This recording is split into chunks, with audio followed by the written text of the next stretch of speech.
The Bundesliga is shaping up to be a wild ride this season. Bayern got a new look with Kompany, Dortmund beefed up their squad, and Leipzig are still a force to keep in mind.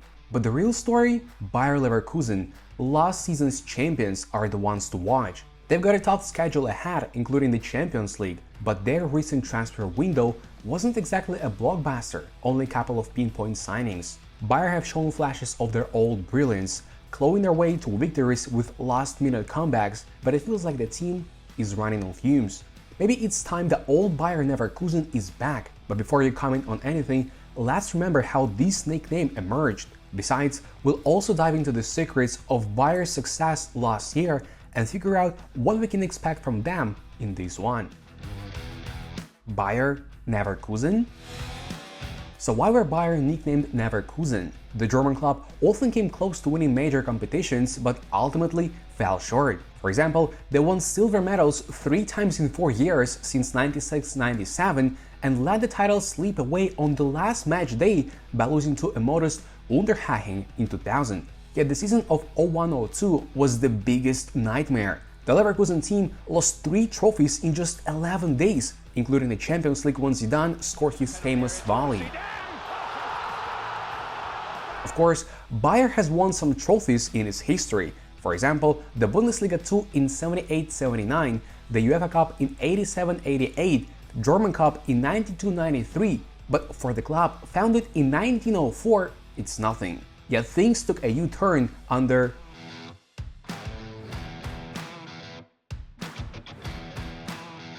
Xabi Alonso. Surprisingly, until the age of 16, the Spaniard didn't look at football as a way to make a living, even though he had been playing for the club Antiguoco since childhood, where he was friends with this guy. Yet once his pro career began, Alonso made huge progress. At 18, he debuted for Real Sociedad's first team, and at 20, he was already the team's captain.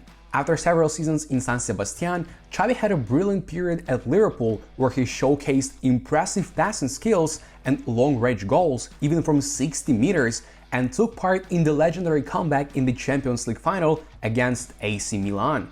By the way, the penalty he took that night while Liverpool were still down was the first one in Alonso's career. Dida saved it, though Xabi still managed to put the rebound ball in the net under immense pressure. Then came Real Madrid, Bayern Munich, and the Spanish national team, and many more trophies. Alonso's main qualities as a player were his high intelligence, excellent vision of the field, and ability to read the game. Mourinho compared Xabi to a metronome and said that the Spaniard had what it takes to be a very good coach. Ancelotti and Guardiola confirmed the same. In short, everyone predicted a great coaching career for Alonso, and they were right. Together with Raúl, Xavi, and Victor Valdés, Xabi took coaching courses and a year later took charge of the Real Madrid under-14 team. Next came Real Sociedad B and their first promotion to Segunda in 60 years. Even though the team was relegated after the following season, they were still remembered for a vibrant attacking style and total possession, which led to big clubs paying more attention to the Spaniard. In 2022, he accepted an offer from Bayer Leverkusen, becoming the second Spanish coach in Bundesliga history after Pep.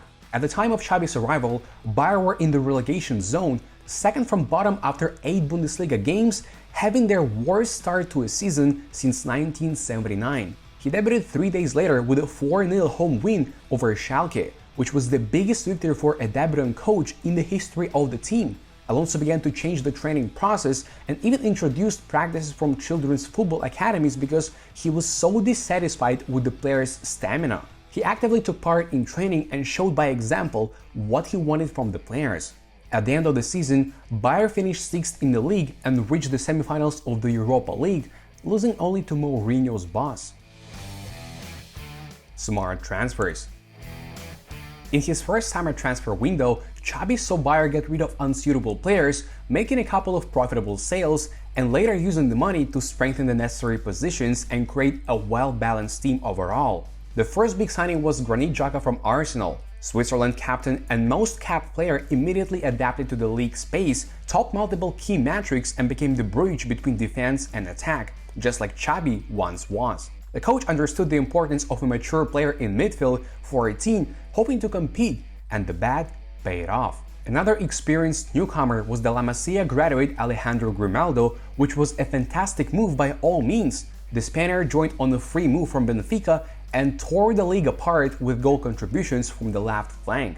31-year-old Jonas Hofmann, signed as a replacement for Diaby, was also very valuable. Just look at the numbers. 10 million euros for a player who scored 12 and provided 10 assists was a great deal. Signing Victor Boniface was also a brilliant move for Leverkusen. The Nigerian joined from Belgian Union SG, where he scored 22 goals and provided 12 assists the season before, and was also the top scorer in the Europa League. The 23-year-old striker continued to show excellent goal-scoring abilities in his new team. Player developments. Alonso took everyone to the next level. Jonathan Tah was one of the best center-backs in the league by the number of successful passes and area duels won, and scored as many goals as in the previous 5 seasons combined. The entire backline made progress as well. Orilonko Sunu, Edmund Tapsoba, and goalkeeper Lukas Gradetsky. However, such an achievement would have been impossible without the midfield, and Ezequiel Palacios in particular. The Argentine was the team's leader by the number of tackles and interceptions per 90 minutes. At the same time, he was also a great help up front. For example, scored the only goal in the match against Augsburg in the 94th minute, or saved the day in the game against Bayern. Let's also highlight Jeremy Frimpong, who finished last season with 14 goals and 12 assists and helped Leverkusen in several games thanks to his last-minute contributions. But Florian Wirtz, who Xabi Alonso compares to Messi himself, deserves a bit more time. He debuted at the age of 17 years and 15 days old, becoming the youngest player in the club's history. A couple of weeks later, another achievement: the youngest Bundesliga goalscorer ever. He then missed almost a year due to a torn ACL, but returned even stronger. Florian is by far Bayer's most expensive player, and it was because of him that Boniface joined the club. Before moving to Leverkusen, the Nigerian watched videos of the club's matches and was blown away by Florian's talent. In general, not only did Bayer have a strong but also quite balanced squad. Last season, 11 players scored at least 4 goals in all tournaments. This season, there may be even more. Now that we've talked about the players, let's discuss how they play. Tactics and style. At 16, Alonso went to Ireland, where he studied English and played Gaelic football, a sport similar to rugby. Nowadays, Xabi is interested in literature, music, films, economics, and architecture. Such an all-round development is reflected in his coaching ideas. Moreover, not only does Alonso come up with ideas, but also successfully adapts those he has learned from people he has worked with. For example, Xabi adopted quick tactical changes during matches from Rafa Benitez and effective counterattacks from Mourinho. Last season, Jose even called Bayer one of the best in Europe in this aspect. Alonso also had a chance to play under the guidance of Pellegrini, Ancelotti, Luis Aragonés, and Vicente Del Bosque. However, Xabi considers Guardiola his coaching idol. It was because of Pep that he moved from Real Madrid to Bayern. Like Guardiola, Alonso pays great attention to ball control and quick passes. And also like Pep, he played in midfield. To control, to organize, to make my teammates play better. That was my idea of football, said Xabi in 2019, and he still promotes the same philosophy up to this day. Bayer was first in the Bundesliga last season by touches and passes and among the leaders in possession. For the Spaniard, it's not just about holding onto the ball, but moving it forward. So Bayer tries to pressure the opponent as quickly as possible. The press, not just for the sake of it, but to enable lightning-fast transitions into attack. The players create diamonds and triangles and overload the wings. Bayer were the number 1 in the league for regaining possession in the opponent's half. Look at the position of the center backs. They're so ready to jump at the opponent the moment the ball is lost. At the start of the 22-23 season, under Gerardo Siaone, Bayer conceded an average of 2 goals per match. Under Alonso, they finished that same season with an average of 1.4 per game. In 23-24, Leverkusen had the best defense in the Bundesliga. Just check out the stats. Moving on to the front line. The 3-4-2-1 formation with a packed center and fast fullbacks gives Bayer variety in attack. Thanks to the 2 defensive and 2 attacking midfielders, as well as the involvement of the defenders, the team gains an advantage in the center and frees up space for Grimaldo and Frimpong. And left without proper marking, they get the ball and create big chances. Alonso's team scored an average of almost 3 goals per game. the biggest number in the club's history. Only Bayern has a higher scoring rate than them. Mentality change. According to Alonso, when he arrived at Bayern, the players had good potential, but they also had issues with self-esteem and belief in themselves, and the unfortunate nickname Neverkusen was weighing them down. From the very beginning, the coach studied to change the mentality, and Bayern learned to turn the games around. A hard-fought 3-2 victory in the January match against Leipzig, a hard-earned draw against Bayern. Scoring a late goal is one of the trademarks of this Leverkusen team. Just look at the German Cup match against Stuttgart or both Europa League clashes against Karabakh. Everybody knows he was a great player.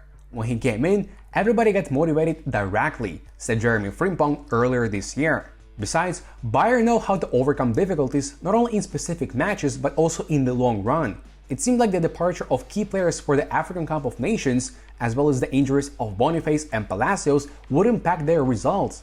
Yet Xabi managed to maintain the winning spirit, and the reserves were motivated enough to replace the starters without losing quality. As a result, the Leverkusen team ended the 23-24 season with a record of 53 games played, 43 wins, 9 draws, and 1 loss. For months, they were an unstoppable force on the pitch, forging an incredible unbeaten streak. The only thing that could stop them? Their own incredible run. Future. I'm not in a rush to reach the top level. If I keep doing well, it will come, said Xabi Alonso in 2021. On one hand, you've got Xabi Alonso showing his mettle by resisting the lure of top clubs like Bayern and Liverpool and staying true to his project. On the other hand, Bayern led onto its key players refusing to sell. Their sporting director, while calling them a donor club, acknowledged the need for sales for growth. But they stood firm, no major players were sold. Yet the ambition to truly compete on multiple fronts, like the Champions League, wasn't fully met with new signings.